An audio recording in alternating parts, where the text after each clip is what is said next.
Hi friends, ഇന്ന് നമ്മൾ discuss ചെയ്യാൻ പോകുന്നത് ഇൻട്രസ്റ്റിംഗ് ആയിട്ടുള്ള ഒരു സെഷനാണ് idioms and expressions. It's going to be fun, so welcome. So ആദ്യം തന്നെ എന്താണ് ഇഡിയംസ് എന്ന് നമുക്കൊന്ന് നോക്കാം. An idiom is an expression whose meaning has little, often nothing, to do with the meanings of the words in the expression itself. You have to know its hidden meaning. So ഒരു idiom തന്നിട്ടുണ്ടാവും, അതിൻ്റെ വാക്കുകളുടെ അർത്ഥവും ചിലപ്പോൾ ആ idiom മൊത്തത്തിൻ്റെ അർത്ഥവും യാതൊരു ബന്ധം ഉണ്ടാവണമെന്നുമില്ല. ചിലപ്പോൾ കംപ്ലീറ്റ്ലി ഡിഫറെൻ്റ് ആയിട്ടുള്ളൊരു അർത്ഥമായിരിക്കും ആ ഇഡിയത്തിൽ നിങ്ങൾക്ക് കിട്ടുന്നത്. നമ്മളുടെ ഇവിടെ പഴഞ്ചൊല്ല് എന്നൊക്കെ പറയുന്ന പോലെയാണ് ഇംഗ്ലീഷിൽ ഇഡിയംസ്. സോ ഇനി നമ്മൾ നോക്കാൻ പോകുന്നത് ഒരുപാട് വെറൈറ്റി ആയിട്ടുള്ള ഇഡിയംസും എക്സ്പ്രഷൻസും ഒക്കെയാണ്. So let's begin. Choose an alternative which best expresses the meaning of the idiom. Sanjay was the real power behind the throne and all politicians were aware of this. So ഇവിടെ ചോദിച്ചിരിക്കുന്നത് power behind the thrown എന്ന ഇഡിയത്തിൻ്റെ meaning ആണ്. Option A, the person who had the real control and power. Option B, the acknowledged leader. Option C, the person who controlled the monarch. And option D, the person who advised the queen. And the correct answer is option A, the person who had the real control and power. So power behind the throne എന്ന് പറഞ്ഞു കഴിഞ്ഞാൽ someone who appears to be without special status but who has great covert influence on a person in authority. So പുറമേ വലിയ status ഉള്ള ആളൊന്നും ആയിരിക്കില്ല, പക്ഷെ മൊത്തം കൺട്രോളും അതോറിറ്റിയുടെ മൊത്തം കൺട്രോൾ അയാളുടെ കയ്യിലായിരിക്കും ഉണ്ടാവുക. Leave one in the lurch. അതിൻ്റെ അർത്ഥം നമുക്ക് നോക്കാം. Desert one in difficulties, leave one in a helpless condition. So ഒരാൾ എന്തെങ്കിലും ബുദ്ധിമുട്ട് അനുഭവിക്കുന്നുണ്ടെങ്കിൽ അവിടെ ഇട്ടിട്ട് പോവുക എന്നതാണ് ഈ ഒരു ഇഡിയത്തിൻ്റെ അർത്ഥം വരുന്നത്. കൊടുത്തിരിക്കുന്ന കോൺവെർസേഷൻ നമുക്കൊന്ന് നോക്കിയേക്കാം. Listen, I hate to leave you in the lurch but I really need to catch my flight. So നിന്നെ ഈ അവസ്ഥയിൽ, ആ കൊച്ചു കരയാണ്, നിന്നെ ഈ അവസ്ഥയിൽ ഇട്ടിട്ട് പോകാൻ എനിക്ക് സങ്കടമുണ്ട്, പക്ഷെ എൻ്റെ ഫ്ലൈറ്റ് എനിക്ക് മിസ്സാവും, സോ ഞാൻ പോവുകയാണ്. സോ അത്രയും ബുദ്ധിമുട്ടുള്ള ഒരു അവസ്ഥയിൽ ഇട്ടിട്ട് പോവേണ്ടി വരികയാണ്. സോ ആ ഒരു സിറ്റുവേഷനെയാണ് ഈ ഒരു ഇഡിയം കാണിക്കുന്നത്. അടുത്ത ഇഡിയം നോക്കാം. To put one's hand to plough. Option A, to take up agriculture farming. B, to take a difficult task. C, to get entangled into unnecessary things. D, take interest in technical work. And the correct answer is option B, to take a difficult task. So to put one's hand to plow എന്ന് പറഞ്ഞു കഴിഞ്ഞാൽ ഒരു task ചെയ്യാൻ മുന്നിട്ടിറങ്ങുക. Okay, embark on a task, ready to work എന്ന് പറഞ്ഞു പോകുന്ന പോലെ ഒരു ടാസ്ക് ചെയ്യാൻ റെഡി ആയിട്ട് മുന്നിട്ട് പോവുക എന്നാണ്. The idiom learn the ropes mean A, satisfied. B, learn to do a task. C, happy. D, confused. So learn the ropes എന്ന് പറയുന്ന ഇഡിയത്തിൻ്റെ അർത്ഥമാണ് ചോദിക്കുന്നത്. And the correct answer is option B, learn to do a task. So നമുക്ക് ആ ഇഡിയത്തിൻ്റെ example നോക്കാം. How's your new job going? ഒരാൾ ചോദിക്കുകയാണ് പുതിയ ജോലി എങ്ങനെയുണ്ട്. And the reply is, well, you know, I have to learn the ropes before I can do anything more serious. So എനിക്ക് എന്തെങ്കിലും കാര്യമായിട്ട് ചെയ്യുന്നതിന് മുമ്പ് എനിക്ക് പഠിക്കാനുണ്ട് അല്ലേ, അതിനെപ്പറ്റി എങ്ങനെയാണ് ചെയ്യേണ്ടതെന്നൊക്കെ ഒരുപാട് കാര്യങ്ങൾ പഠിക്കാനുണ്ട്. സോ അതാണ് ഈ ലേൺ ദ റോപ്സ് എന്ന ഈ ഇഡിയത്തിൻ്റെ അർത്ഥം വരുന്നത്. So to learn the ropes means to learn how to do something. Complete the expression. No pain dash. A, no returns. B, no love. C, no gain. D, no care. And the correct answer is option C, no gain. No pain, no gain. So no pain, no gain എന്ന എക്സ്പ്രഷനെ പറ്റിയിട്ട് നമുക്ക് നോക്കാം. You have to work hard and suffer if you want to achieve something. So നമുക്ക് എന്തെങ്കിലും നേടിയെടുക്കണമെന്നുണ്ടെങ്കിൽ അതിന് നമ്മൾ നല്ലോണം കഷ്ടപ്പെട്ടേ പറ്റൂ.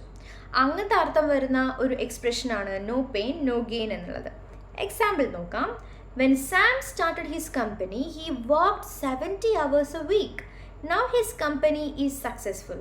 No pain, no gain. So company തുടങ്ങിയപ്പോൾ സാൻ ഒരുപാട് അധ്വാനിച്ചിട്ടുണ്ടായിരുന്നു, അതുകൊണ്ട് ഇപ്പോൾ അദ്ദേഹം സക്സസ്ഫുൾ ആണ്. സോ പണിയെടുത്താൽ അതിനുള്ള റിസൾട്ട് നിങ്ങൾക്ക് കിട്ടും.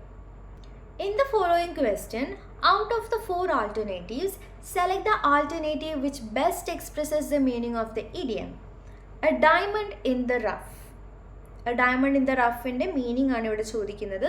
Option A, someone or something with potential or talent but lacking training or polish. B, a person who dresses shabbily. C, a diamond will shine out even when it is not polished. D, a person of character will shine through even in tough times. And the correct answer is option A. So a diamond in the rough എന്ന് പറഞ്ഞു കഴിഞ്ഞാൽ something or someone that has a lot of potential but requires a lot of work first. കഴിവുണ്ട്, പക്ഷെ കുറച്ചും കൂടി training എല്ലാം കിട്ടിയാലേ അത് പുറത്തെടുക്കാൻ കഴിയുള്ളൂ. അതായത് ഉള്ളിലുണ്ട് കഴിവ്, അത് പുറത്ത് കാണിക്കുന്നില്ല. കുറച്ചുകൂടി ട്രെയിനിങ് കിട്ടിയാൽ അവൻ നന്നാവും എന്നർത്ഥം വരുന്ന ഒരു ഇഡിയമാണ് diamond in the rough. Example നോക്കാം. He was a diamond in the rough. He was intelligent and had great ideas but his management and English skills weren very good. So നല്ല കഴിവുണ്ട്, നല്ല ഐഡിയാസ് ഉണ്ട്, പക്ഷെ അതൊന്നും മൊത്തത്തിൽ മാനേജ് ചെയ്യാനുള്ളതും കമ്മ്യൂണിക്കേഷൻ സ്കില്ലും അത്ര പോരായിരുന്നു എന്നാണ് ഇവിടെ കൊടുത്തിരിക്കുന്ന എക്സാമ്പിളിൻ്റെ അർത്ഥം. Question, choose the alternative which best expresses the meaning of the idiom. The dacoit murdered the man in cold blood. So in cold blood അതിൻ്റെ മീനിങ് ആണ് ഇവിടെ നമ്മൾ കണ്ടുപിടിക്കേണ്ടത്. Option A, coldly. B, boldly. C, ruthlessly. D, in winter. And the correct answer is option C, ruthlessly. So in cold blood എന്ന് പറഞ്ഞു കഴിഞ്ഞാൽ in a cruel calm way without showing any emotion. അത് ഭയങ്കര മൃഗീയമായി ഒരു ഒരു സഹതാപം അങ്ങനെ ഒന്നും ഇല്ലാണ്ടുള്ളൊരു കുറ്റകൃത്യം ചെയ്യുന്നതിനെയാണ് ഇൻ കോൾഡ് ബ്ലഡ് എന്ന് പറയുന്നത്. Unarmed civilians were shot in cold blood. So civilians, ഒരു വെപ്പണും ഒന്നുമില്ലാത്ത സിവിലിയൻസിനെ കോൾഡ് ബ്ലഡിൽ മൃഗീയമായി അവരെ കൊന്നു എന്നാണ് ഇവിടെ കൊടുത്തിരിക്കുന്ന example. Choose the correct meaning of the given idiom. To set one's face against. Option A, to oppose with determination. B, to judge by appearance. C, to get out of difficulty. D, to look at one steadily. And the correct answer is option A, to oppose with determination. അടുത്ത idiom നോക്കാം നമുക്ക്. As the crow flies അതിനർത്ഥമാണ് ഇവിടെ ചോദിക്കുന്നത്. Option A, in a straight line. B, to follow a smooth path. C, to run away. D, to be polite to. And the answer is option A, in a straight line. Example നോക്കാം. The local hiking trail covers a distance of about 10 miles, but it's actually only 6 miles as the crow flies. So ഇവിടെ local ഹൈക്കിങ്ങിന് പോകുന്നത് അത് actually 10 miles, ചിലപ്പോൾ വളഞ്ഞ് ചുറ്റി അങ്ങനെയൊക്കെ ആയിരിക്കും. പക്ഷെ straight as the crow flies അങ്ങനെ നോക്കുവാണെങ്കിൽ 6 miles മാത്രമേ ഉള്ളൂ എന്നാണ് ഇവിടെ കൊടുത്തിരിക്കുന്നത്. അടുത്ത ഇഡിയമാണ് ബറി ദ ഹാച്ചറ്റ്. അതിൻ്റെ മീനിങ് വരുന്നത് ടു മേക്ക് പീസ് എന്നാണ്. സോ വഴക്കൊക്കെ ഒത്തുതീർപ്പാക്കി പിന്നെയും നമ്മൾ ഫ്രണ്ട്സായി എന്നർത്ഥം തരുന്ന ഒരു ഇഡിയമാണ് ബറി ദ ഹാച്ചറ്റ്. എക്സാമ്പിൾ നോക്കാം. Tom and I buried the hatchet and we are good friends now. So ടോമും ഞാനും എന്ത് ചെയ്തു? വഴക്കൊക്കെ പറഞ്ഞു ഒത്തുതീർപ്പാക്കി, നമ്മളിപ്പോൾ ഗുഡ് ഫ്രണ്ട്സ് ആണ്. To burn the midnight oil അതിനർത്ഥം വരുന്നത് to work late into the night എന്നാണ്. പണ്ടുകാലത്ത് രാത്രി എന്തെങ്കിലും പണിയൊക്കെ ചെയ്യുമ്പോൾ ഈ മണ്ണെണ്ണ വിളക്കൊക്കെ കത്തിച്ചിട്ടായിരിക്കാം പണിയൊക്കെ ചെയ്യുന്നത് അല്ലേ? അങ്ങനെ വന്ന ഒരു ഇഡിയമായിരിക്കാം to burn the midnight oil എന്നത്. പക്ഷെ ഇപ്പോൾ നമുക്ക് ട്യൂബ് ലൈറ്റും കാര്യങ്ങളൊക്കെ ഉണ്ട്, but we still use this idiom. ഇനിയിപ്പോൾ രാത്രിയൊക്കെ ഉറക്കമൊഴിച്ച് നിങ്ങൾ എന്തെങ്കിലും പണി ചെയ്യുന്നുണ്ടെങ്കിൽ you can say that I'm burning the midnight oil എന്ന്. Let's see the example. I have so much work to do. I think I am going to have to burn the midnight oil tonight. To rule the roost means option A, powerful. B, disable. C, struggle. D, enable. And the correct answer is option A, powerful. എല്ലാ അധികാരവും ഉണ്ടാവുക, powerful ആയിരിക്കുക, എല്ലാത്തിൻ്റെയും control ഉണ്ടാവുക എന്ന അർത്ഥം തരുന്ന ഇഡിയമാണ് two rule the റൂസ്റ്റ് എന്നത്. The idiom that means face the problem is.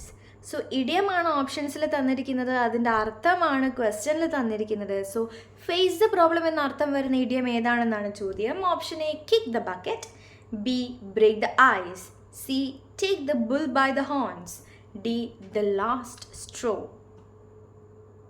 And the correct answer is option C, take the bull by the horns.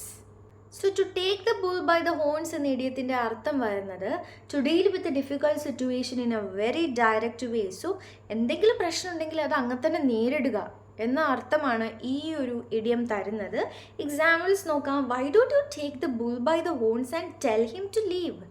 എന്തുകൊണ്ട് ധൈര്യത്തോടെ അവൻ്റെ അടുത്ത് പോയിട്ട് നീ ഇവിടുന്ന് ഇറങ്ങിപ്പോ എന്ന് പറഞ്ഞുകൂടാ? Okay, why don't you face that situation? It's time to take the bull by the horns and get this job done. എന്ത് പ്രശ്നമാണെന്ന് സാറില്ല, നേരിട്ടിട്ട് ഈ പണി ഞാൻ തീർത്തിരിക്കും എന്ന് പറയാം. Choose the correct meaning of the proverb or idiom. To end in smoke. So to end in smoke ൻ്റെ അർത്ഥമാണ് ഇവിടെ നമ്മൾ കണ്ടുപിടിക്കേണ്ടത്. Option A to make completely understand, B to be a failure, C to excite great applause, D to overcome someone. And the correct answer is option B, to be a failure. In the following question, out of the 4 alternatives, select the alternative which best expresses the meaning of the idiom to cry wolf. To cry wolf ൻ്റെ അർത്ഥമാണ് ഇവിടെ ചോദിച്ചിരിക്കുന്നത്. And option A നോക്കാം, to listen eagerly, B to give false alarm, C to turn pale, D to keep off starvation. And the correct answer is option B, to give false alarm. So നമുക്ക് example നോക്കാം. He is known to cry wolf on Fridays just to get out of work. So സത്യമായിട്ടുള്ള കാര്യങ്ങളല്ല, ചുമ്മാ കള്ളം പറയുക എന്നുള്ള അർത്ഥമാണ് to cry wolf എന്നുകൊണ്ട് ഉദ്ദേശിക്കുന്നത്. സോ ഫ്രൈഡേസ് അവന് വർക്കിൽ നിന്ന് പുറത്ത് ചാടാൻ വേണ്ടി അവൻ എന്തെല്ലോ ഇല്ലാത്ത കഥകളൊക്കെ പറയും, കള്ളത്തരങ്ങൾ പറയും എന്നാണ് ഇവിടെ കൊടുത്തിരിക്കുന്നതിൻ്റെ അർത്ഥം. അടുത്ത എക്സ്പ്രഷൻ നമുക്ക് നോക്കാം. എ ബോസം ഫ്രണ്ട് എന്നതാണ്. എ ബോസം ഫ്രണ്ട് എന്ന് പറഞ്ഞു കഴിഞ്ഞാൽ എ ക്ലോസ് ഫ്രണ്ട് എന്നാണ് അർത്ഥം. സോ പീജൻസ് തമ്മിൽ എന്തോ കോൺവെർസേഷൻ ഉണ്ട്. Let's see what are other words for bosom friend. Okay, confidant, crony, companion, pal, soulmate, best friend, close friend, chum, friend, bosom buddy എന്നൊക്കെ അർത്ഥം വരുന്ന ഒരു എക്സ്പ്രഷനാണ് A bosom front. Bull in a china shop എന്ന ഇഡിയത്തിൻ്റെ meaning നമുക്ക് നോക്കാം. A clumsy and violent person who can do much Ham. Okay, China shop എന്ന് പറഞ്ഞു കഴിഞ്ഞാൽ ഒരുപാട് പാത്രങ്ങളൊക്കെ ഉള്ള കഥ. അതിൻ്റെ ഉള്ളിലൊരു ബുള്ള് കയറിയാൽ എങ്ങനെയുണ്ടാവും? മൊത്തം കുളമാവാൻ ചാൻസ് ഉണ്ട് അല്ലേ? അത് തന്നെയാണ് ഇവിടെ ഉദ്ദേശിക്കുന്നത്. സോ ഒരു സ്ഥലത്തേക്ക് ഒരാൾ വന്നു, അയാൾ എന്തൊക്കെയൊക്കെയോ പ്രശ്നങ്ങളൊക്കെ ഉണ്ടാക്കാൻ ചാൻസ് ഉള്ള പോലെ ഉണ്ട് എങ്കിൽ നിങ്ങൾക്ക് ഈ ഒരു ഇഡിയം യൂസ് ചെയ്യാവുന്നതാണ്. സോ ഇവിടെ കൊടുത്തിരിക്കുന്ന കോൺവെർസേഷൻ നമുക്കൊന്ന് നോക്കാം. We went to a glassware shop when I had a cast on my leg and I felt like a freaking bull in a china shop with my crutches. So കാല് വയ്യാണ്ട് കാല് കെട്ടിവെച്ച സമയത്ത് ക്രച്ചസും പിടിച്ചിങ്ങേര് ഒരു glass wear ഷോപ്പിൽ പോയി, ഗ്ലാസ്സുകളൊക്കെ ഉള്ളൊരു ഷോപ്പിലേക്ക് പോയി. സോ ഒന്നങ്ങോട്ടോ ഇങ്ങോട്ടോ തട്ടിയാൽ എന്തായിരിക്കും അവസ്ഥ? അപ്പോൾ ഇദ്ദേഹത്തിന് തന്നെ തോന്നി he is a bull in a china shop. അടുത്ത ഇഡിയമാണ് to kick the bucket. To kick the bucket എന്ന് പറഞ്ഞു കഴിഞ്ഞാൽ ടു ഡൈ എന്നാണ് അർത്ഥം. എക്സാമ്പിൾ നോക്കാം. Her grandmother kicked the bucket at the age of 100. So 100ാമത്തെ വയസ്സിലാണ് അവളുടെ ഗ്രാൻഡ് മദർ മരിച്ചു പോയത് എന്നാണ് ഇവിടെ അർത്ഥം വരുന്നത്. Break the ice. ചിലപ്പോൾ ഒരുപാട് ഐസ് ബ്രേക്കിംഗ് സെഷനിലൊക്കെ നിങ്ങൾ ഇരുന്നിട്ടുണ്ടാവും. അതെന്താണ് ആക്ച്വലി ചെയ്യുന്നത്? എല്ലാവരും കൂട്ടം കൂടി ഇരുന്ന് ചെറിയ ഗെയിമൊക്കെ കളിച്ച് നിങ്ങൾ അങ്ങോട്ടും ഇങ്ങോട്ടൊന്ന് മിങ്കിളാവുകയാണ് ചെയ്യുന്നത് അല്ലേ? അത് തന്നെയാണ് ബ്രേക്ക് ദ ഐസ് കൊണ്ട് ഉദ്ദേശിക്കുന്നത്. So the meaning is make people feel more comfortable.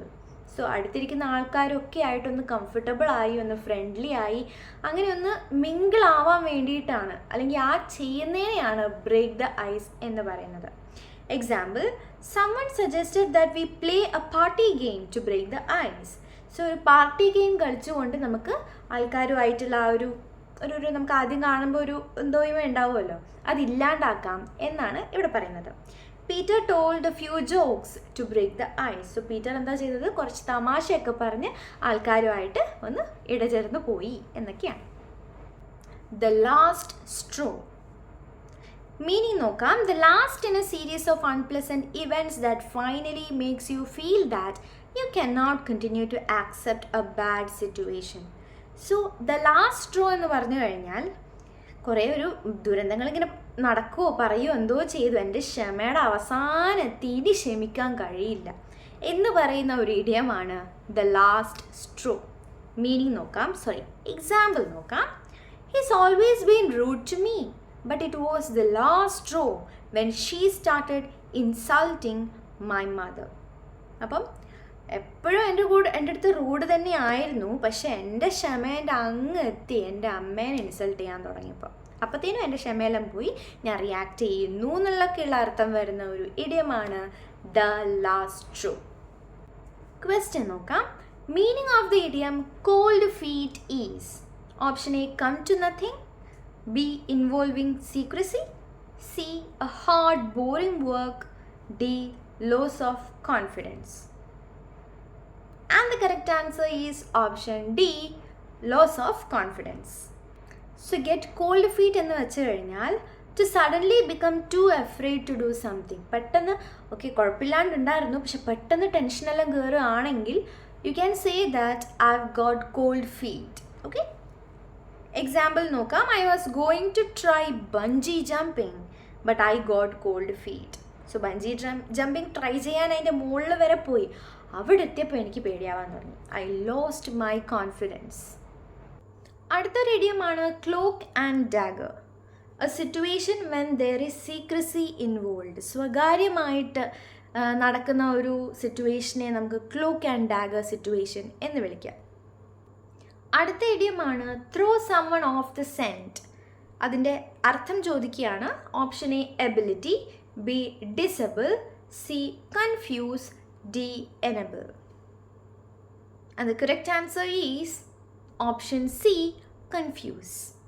Puttu or throw someone off the scent എന്നുകൊണ്ട് ഉദ്ദേശിക്കുന്നത് mislead someone in the course of a search or investigation എന്നതാണ്.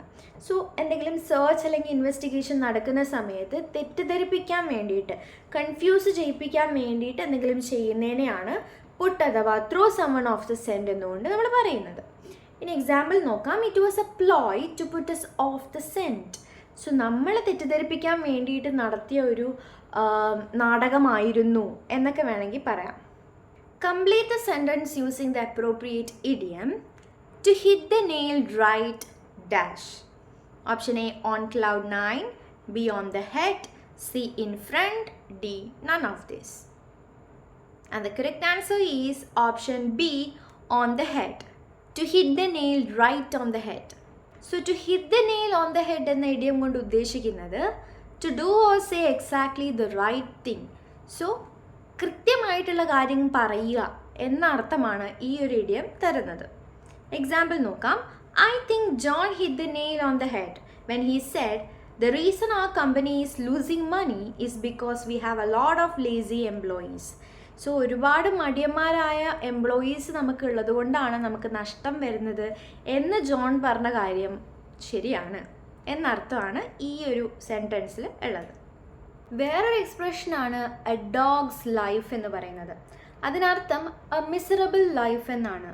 ഒരു അൺഹാപ്പി ആയിട്ടുള്ള, അൺകംഫർട്ടബിൾ ആയിട്ടുള്ള ഒരു ലൈഫിനെ നമുക്ക് എ ഡോഗ്സ് ലൈഫ് എന്ന് പറയാം. മറ്റൊരു എക്സ്പ്രഷനാണ് എ ബേക്കേഴ്സ് ഡസൻ എന്ന് പറയുന്നത്.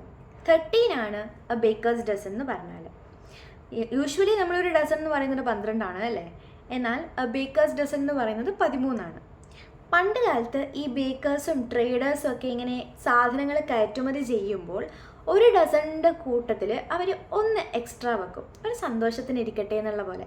ഇവർക്ക് എന്തെങ്കിലുമൊക്കെ ആനുകൂല്യങ്ങൾ കിട്ടാൻ വേണ്ടിയിട്ട്, എന്തെങ്കിലും ടാക്സോ എന്തെങ്കിലും അങ്ങനത്തെ പൈസ കൊടുക്കേണ്ട അവസ്ഥയെല്ലാം വരുന്ന സമയത്ത് ഇവരെ അതിനൊന്ന് ഒഴിവാക്കാൻ വേണ്ടിയിട്ടാണ് ഈ ഒരു എക്സ്ട്രാ ഒരു സാധനം കൂടെ അവർ കൊടുക്കുന്നുണ്ടായിരുന്നത്. അങ്ങനെ വന്ന എക്സ്പ്രഷനാണ് a baker's dozen. The olive branch എന്ന് പറഞ്ഞു കഴിഞ്ഞാൽ ആൻ ഓഫർ ഓഫ് പീസ് എന്നാണ്. ഒരാളൊരു ഒലീവിൻ്റെ ബ്രാഞ്ച് ഇങ്ങനെ കാണിക്കുന്നുണ്ടെങ്കിൽ അയാൾ സമാധാനത്തിന് വേണ്ടി പറയുന്നതാണ്, അല്ലെങ്കിൽ സമാധാനത്തിന് വേണ്ടിയിട്ട് ആഹ്വാനം ചെയ്യുന്നതാണ് എന്നൊക്കെയാണ് അർത്ഥം വരിക. അടുത്തത് കൊടുത്തൊരു എക്സ്പ്രഷൻ കംപ്ലീറ്റ് ചെയ്യാനാണ് പറഞ്ഞിരിക്കുന്നത്. Don't judge a book by its dash. Option A cover, B reading, C writing, D letters. And the correct answer is option A cover. Don't judge a book by its cover. So don't judge a book by its cover എന്ന idiom കൊണ്ട് ഉദ്ദേശിക്കുന്നത് you cannot judge something by its appearance. അതിൻ്റെ പുറമേ കണ്ടിട്ട്, അതിൻ്റെ appearance കണ്ടിട്ട് ഒന്നിനെ വിലയിരുത്തരുത് എന്നാണ്. എക്സാമ്പിൾ നോക്കാം. He's big and scary but actually very friendly and nice. I guess you can't judge a book by its cover. Question. The idiom steal the show means A. To go unnoticed, B. To conceal something, C. To get attention, D. To become successful. And the correct answer is option C. To get attention. So to steal the show എന്ന് പറഞ്ഞു കഴിഞ്ഞാൽ attract the most attention and praise. ആൾക്കാരുടെ ശ്രദ്ധ പിടിച്ചു പറ്റുക എന്നാണ് ഇവിടെ അർത്ഥം വരുന്നത്. An example, Lernie was absolutely brilliant in this play. He stole the show. So ഈ നാടകത്തിൽ അടിപൊളിയായിട്ട് അഭിനയിച്ചതായിരുന്നു ലേർണി. സോ അവനായിരുന്നു ഈ പ്ലേയുടെ താരം. So he stall the show. എല്ലാവരും അവനെയായിരുന്നു ശ്രദ്ധിച്ചത്, അവനായിരുന്നു ആ പ്ലേൻ്റെ അട്രാക്ഷൻ എന്നൊക്കെയാണ് അർത്ഥം വരുന്നത്.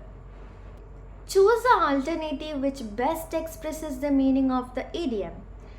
My father strained every nerve to enable me to get settled in life. So underline ചെയ്ത ഇഡിയത്തിൻ്റെ മീനിങ് ആണ് നമ്മൾ കണ്ടുപിടിക്കേണ്ടത്. Strained every nerve. Okay. Option A, worked very hard. B, did not give attention. C, tried all tricks. D, bribed several persons. And the correct answer is option A, worked very hard. Barking dogs seldom dash. ഇതൊരു ഇഡിയമാണ്, അത് complete ചെയ്യാനാണ് നമ്മളോട് പറയുന്നത്. Option A bite, option B bark, option C eat, option D run. And the correct answer is option A bite. Barking dogs seldom bite. ഇത് നമുക്ക് പരിചയമുള്ള പഴഞ്ചൊല്ല് തന്നെയാണ്. എന്താണ്? കുരയ്ക്കുന്ന പട്ടി കടിക്കാറില്ല എന്ന് പറയില്ലേ, അതിൻ്റെ ഇംഗ്ലീഷ് തന്നെയാണ് ഇത്. Barking dogs seldom bite. അതിനർത്ഥം എന്ന് പറയുന്നത് people who make big threats never usually carry them out. So ഒരുപാട് കാര്യങ്ങൾ അങ്ങനെ ചെയ്യും ഇങ്ങനെ ചെയ്യും എന്നൊക്കെ പറയുന്ന ആൾ ശരിക്കും അങ്ങനെയൊന്നും ചെയ്യില്ല എന്നാണ് ഈ ഒരു ഇഡിയത്തിൻ്റെ അർത്ഥം വരുന്നത്.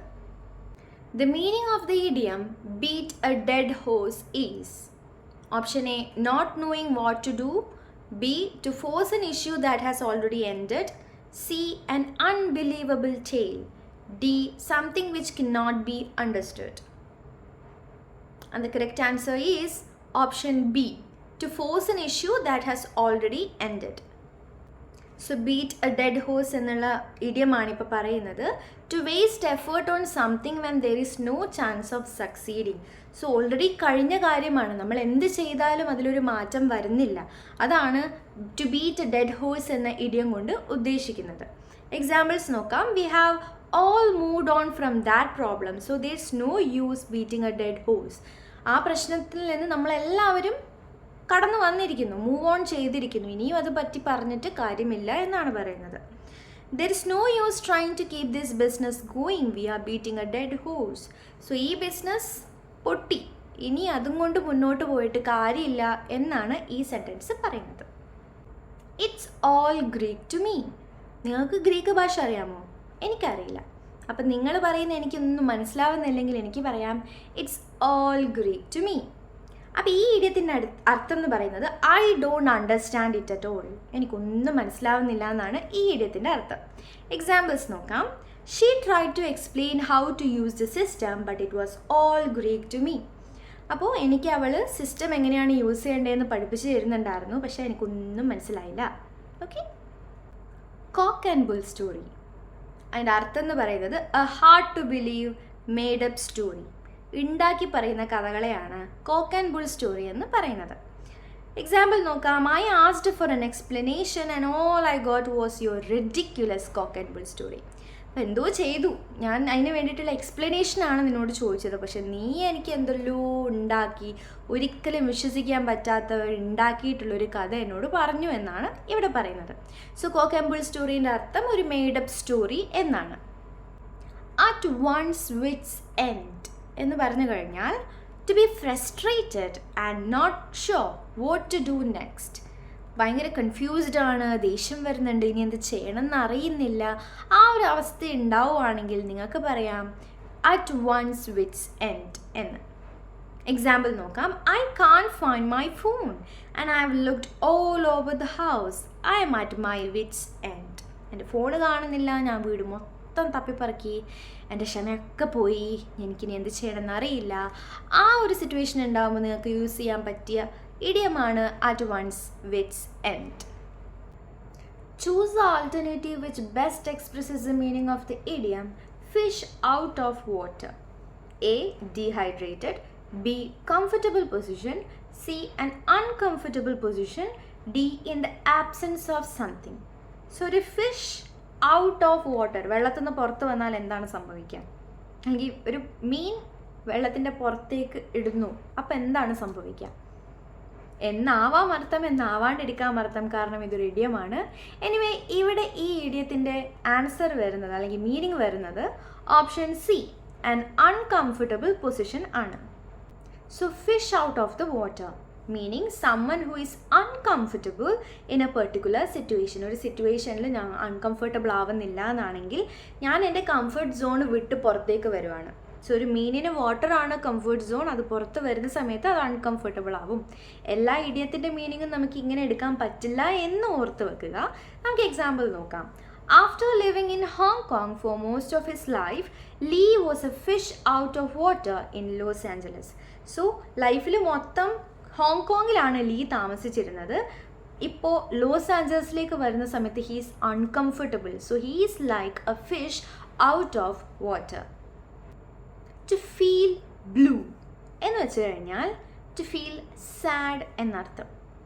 Example, why are you feeling blue? Cheer up. അല്ല, എന്തിനാണ് സങ്കടപ്പെട്ടിരിക്കുന്നത്? ചിയർ അപ്പ് എന്ന്. I feel blue, I don't know what's wrong with me. എനിക്ക് സങ്കടം വരുന്നുണ്ട്, എനിക്കറിയില്ല എനിക്ക് എന്താ കുഴപ്പമെന്ന്. I listen to music whenever I feel a little blue. എനിക്ക് സങ്കടം വരുന്ന സമയത്ത് ഞാൻ എന്ത് ചെയ്യും? പാട്ട് കേൾക്കും. I have been feeling blue all week. ആഴ്ച മൊത്തമായിട്ട് എനിക്ക് ഭയങ്കര സങ്കടമാണ് എന്ന് പറയാം.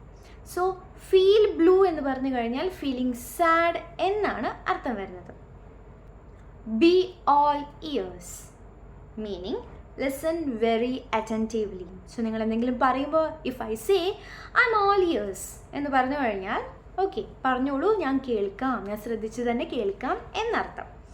Sentence of course I want to know, I am all ears. ഒരാൾ എന്തോ പറയുന്നുണ്ടായിരിക്കാം, കേൾക്കണോ എന്ന് ചോദിച്ചിട്ടുണ്ടാവാം. So answer is of course എനിക്ക് അറിയണമെന്നുണ്ട്, ഐ എം ഓൾ ഇയേഴ്സ്, പറഞ്ഞോളൂ ഞാൻ കേൾക്കുന്നുണ്ട് എന്നാണ് അർത്ഥം.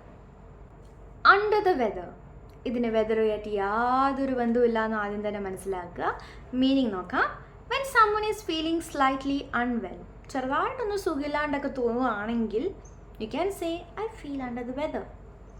Example, John is going home early because he is feeling a little under the weather. So John ഇന്ന് വേഗം തന്നെ വീട്ടിൽ പോവുകയാണ് because he is feeling under the weather. So that's the end of this exciting session. So I guess ഒരുപാട് idioms ഒക്കെ നിങ്ങൾക്ക് പരിചയപ്പെടാൻ കഴിഞ്ഞിട്ടുണ്ട്. Read more, find more idioms, അതിൻ്റെ മീനിങ്സ് ഒക്കെ കണ്ടുപിടിക്കുക. It's fun to learn idioms and such expressions. So all the best. Thank U.